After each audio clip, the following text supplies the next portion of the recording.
Hi friends, welcome back to my channel. ಇವತ್ತಿನ ವಿಡಿಯೋದಲ್ಲಿ implantation ಬಗ್ಗೆ ಮಾತಾಡೋಣ.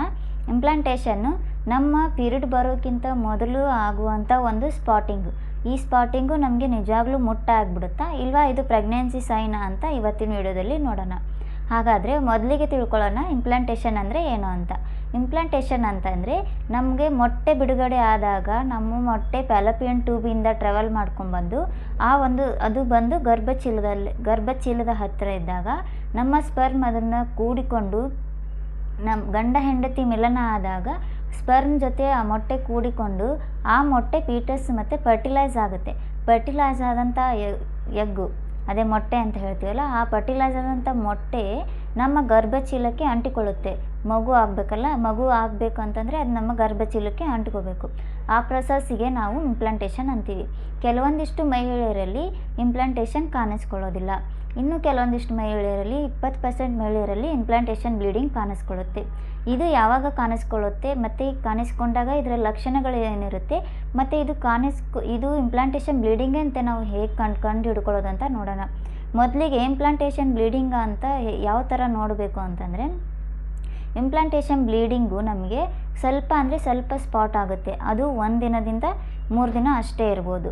ಬಟ್ ನಮಗೆ ಮುಟ್ಟು 1 ದಿನದಿಂದ 7 ದಿನದವರೆಗೂ ಇರುತ್ತೆ. ಮುಟ್ಟು ಬರೋದು ಸಮಯ ಮುಟ್ಟು ನಮಗೆ 7 ದಿನವೂ ಆಗುತ್ತೆ.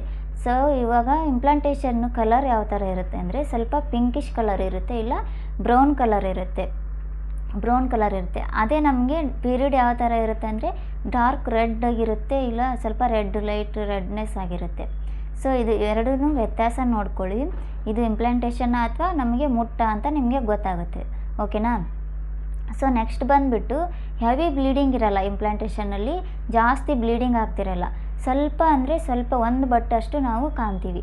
ಸೊ ಹೆವಿ ಬ್ಲೀಡಿಂಗ್ ಇತ್ತು ಅಂತಂದರೆ, ಜಾಸ್ತಿ ಹೆವಿ ಬ್ಲೀಡಿಂಗ್ ಆಗ್ತಾಯಿದೆ ಅಂದರೆ ನಮಗೆ ಮುಟ್ಟು ಬಂದಿದೆ ಅಂತ ಅರ್ಥ.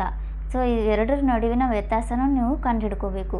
ನೆಕ್ಸ್ಟ್ ಬಂದುಬಿಟ್ಟು ಈ ಇಂಪ್ಲಾಂಟೇಷನ್ ಯಾವಾಗ ಆಗುತ್ತೆ ಅಂತಂದರೆ, ನಾವು ಓವುಲೇಷನ್ ಆದ 6 ರಿಂದ 12 ದಿನಗಳ ಒಳಗಡೆ ಆಗ್ಬೋದು. ನಿಮ್ಗೆ ಇನ್ನೂ ಹೇಳಬೇಕು ಅಂತಂದರೆ, ಮುಟ್ಟು ಬರೋಕ್ಕಿಂತ 1 ವಾರ ಮೊದಲೇ ಇಂಪ್ಲಾಂಟೇಷನ್ ಬ್ಲೀಡಿಂಗ್ ಕಾಣಿಸ್ಕೋಬೋದು. ಇದು ನಮಗೆ ಪ್ರೆಗ್ನೆನ್ಸಿ ಒಂದು ಸೈನ್ ಅಂತಲೇ ಹೇಳ್ಬೋದು. ಇದು ಕೆಲವು ಮಹಿಳೆಯರಲ್ಲಿ ಕಾಣಿಸ್ಕೊಳ್ಳುತ್ತೆ, ಇನ್ನು ಕೆಲವೊಂದಿಷ್ಟು ಜನದಲ್ಲಿ ಇದು ಕಾಣಿಸ್ಕೊಳ್ಳೋದಿಲ್ಲ. ನನಗೆ ಇಂಪ್ಲಾಂಟೇಷನ್ ಆಗಿಲ್ಲ, ನಾನು ಪ್ರೆಗ್ನೆನ್ಸಿ ಆಗಿಲ್ಲ ಅಂತ ಏನೂ ಆ ಥರ ತಿಳ್ಕೊಬೇಡಿ. ಕೆಲವೊಂದಿಷ್ಟು ಜನದಲ್ಲಿ ಇದು ಕಾಣಿಸ್ಕೋಬೋದು, ಇನ್ನು ಕೆಲವೊಂದಿಷ್ಟು ಜನದಲ್ಲಿ ಕಾಣಿಸ್ಕೊಳ್ಳೋದಿಲ್ಲ. ಸೊ ಇವಾಗ ಇಂಪ್ಲಾಂಟೇಷನ್ ಸಿಂಪ್ಟಮ್ಸ್ ಏನಪ್ಪ ಅಂತಂದರೆ, ನಮಗೆ ಇಂಪ್ಲಾಂಟೇಷನ್ ಆದಾಗ ಹೊಟ್ಟೆ ನೋವು ಇರುತ್ತೆ, ಮೈಲ್ಡಾಗಿ ಹೊಟ್ಟೆ ನೋವು ಇರುತ್ತೆ, ಅಂದರೆ ಸ್ವಲ್ಪನೇ ಹೊಟ್ಟೆ ನೋವು ಇರುತ್ತೆ. ಅದೇ ನಮಗೆ ಮುಟ್ಟು ಆದಾಗ ಹೊಟ್ಟೆ ನೋವು ಹೆವಿ ಆಗಿರುತ್ತೆ, ತುಂಬ ಜಾಸ್ತಿ ಆಗಿರುತ್ತೆ. ಸೊ ಇವಾಗ ನೀವು ಕಂಡು ಹಿಡ್ಕೋಬೋದು ನನಗೆ ಇಂಪ್ಲಾಂಟೇಷನ್ ಆಗಿದೆ ಇಲ್ವಾ ಅಂತ. ನನ್ನ ಎಕ್ಸ್ಪೀರಿಯೆನ್ಸಲ್ಲಿ ನನಗೆ ಮಗು ಆಗೋದಕ್ಕಿಂತ ಮೊದಲು ನನಗೂ ಇಂಪ್ಲಾಂಟೇಷನ್ ಆಗಿದೆ. ನನಗೆ ಮುಟ್ಟು ಬರೋಕ್ಕಿಂತ 1 ವಾರದ ಒಳಗಡೆ ಇಂಪ್ಲಾಂಟೇಷನ್ ಆಗಿತ್ತು. ಅದು ಯಾವ ಥರ ಇತ್ತು ಅಂದರೆ, ಸ್ವಲ್ಪ ಪಿಂಕಿಶ್ ಕಲರ್ ಇತ್ತು ಮತ್ತು 1 ದಿನ 2 ದಿನ ಆಯಿತು. ನನಗೆ 2 ದಿನವೂ ಸ್ವಲ್ಪನೇ ಆಯಿತು. ನಾನು ಇದನ್ನು ಡೇಟ್ ಅಂತಲೇ ತಿಳ್ಕೊಂಡಿದ್ದೆ. ಸೊ ಅದು ನನಗೆ ಮುಂದೆ 1 ವಾರ ಆದಮೇಲೆ ಪ್ರೆಗ್ನೆನ್ಸಿ ಟೆಸ್ಟ್ ಮಾಡಿಕೊಂಡಾಗ ಅದು ನನಗೆ ಕನ್ಫರ್ಮ್ ಆಯಿತು. ಸೊ ನಿಮಗೂ ಯಾರಿಗಾದರೂ ಈ ಥರ ಡೇಟ್ ಬರೋಕ್ಕಿಂತ ಮೊದಲು ಒಂದು ಸ್ಪಾಟ್ ಏನಾದರೂ ನಿಮಗೆ ಪೀರಿಯಡ್ ಥರ ಅನಿಸಿದರೆ ಇದನ್ನು ನೆಗ್ಲೆಕ್ಟ್ ಮಾಡಬೇಡಿ. ನೀವು ಅದನ್ನು ಚೆಕ್ ಮಾಡ್ಕೊತಾನೆ ಇರಿ. ಸೊ ಇದನ್ನು ಯಾವಾಗ ನಾವು ಪ್ರೆಗ್ನೆನ್ಸಿ ಟೆಸ್ಟ್ ಮಾಡ್ಕೋಬೇಕು, ಇಂಪ್ಲಾಂಟೇಷನ್ ಆದಮೇಲೆ ಯಾವಾಗ ನಾವು ಪ್ರೆಗ್ನೆನ್ಸಿ ಟೆಸ್ಟ್ ಮಾಡ್ಕೋಬೇಕು ಅಂತಂದರೆ, ಇಂಪ್ಲಾಂಟೇಷನ್ ಆದಮೇಲೆ 8 ದಿನ ಬಿಟ್ಟು ಇಲ್ಲ 2 ವಾರನ ಬಿಟ್ಟು ನೀವು ಪ್ರೆಗ್ನೆನ್ಸಿ ಟೆಸ್ಟ್ ಮಾಡಿಕೊಂಡ್ರೆ ಕನ್ಫರ್ಮ್ ಬರುತ್ತೆ.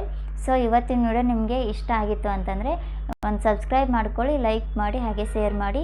Thank you. Bye friends.